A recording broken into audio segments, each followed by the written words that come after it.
Nizam sugar factory ఆవరణలో మల్లాపూర్ మండల అధ్యక్షులు శ్రీనివాస్ రెడ్డి గారి ఆధ్వర్యంలో షుగర్ ఫ్యాక్టరీని రీఓపెన్ చేయాలన్న సంకల్పంతో ఈ ప్రెస్ మీట్ ఏర్పాటు చేయడం జరిగింది.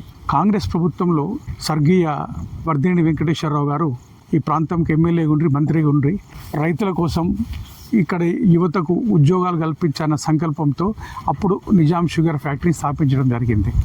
నిజాం షుగర్ ఫ్యాక్టరీ స్థాపించిన తర్వాత ఇక్కడ రైతులందరికీ చెరుకు పంటను అభివృద్ధి చేసుకున్నారు. వాళ్ళు కొన్ని రోజులు ఫ్యాక్టరీ చాలా మంచిగా నడిచింది. దాని తర్వాత గవర్నమెంట్ సరిగా నడిపేయలేక ఇబ్బందులతోని లే ఆఫ్ చేయడం జరిగింది. కార్మికులు రోడ్డు మీద పడ్డారు, రైతు ఉద్యమాలు జరిగినాయి. దాని తర్వాత 2014లో తెలంగాణ రాష్ట్రం ఏర్పడిన తర్వాత కేసీఆర్ గారు ముఖ్యమంత్రి అయినారు. వారికి అవగాహన ఉండే తెరిపిద్దామన్న ఉద్దేశంకు రాలే. అప్పటికి కూకరాజు గంగరాజు 51% ఉంటే గవర్నమెంట్ 49% ఉండే. 10 ఏళ్ళ కాలంలో తెలంగాణ ప్రభుత్వ కాలంలో కూడా ఇది వర్కౌట్ కాలేదు. దాని తర్వాత మొన్న ఎలక్షన్లో కాంగ్రెస్ ప్రభుత్వం మేనిఫెస్టోలో పెట్టింది, తెలంగాణ ప్రభుత్వం దీన్ని ఓపెన్ చేయలేకపోయింది, మా ప్రభుత్వం వస్తే దీన్ని మేము ఓపెన్ చేస్తామని మేనిఫెస్టోలో పెట్టి ఎలక్షన్ కొట్లాడినరు.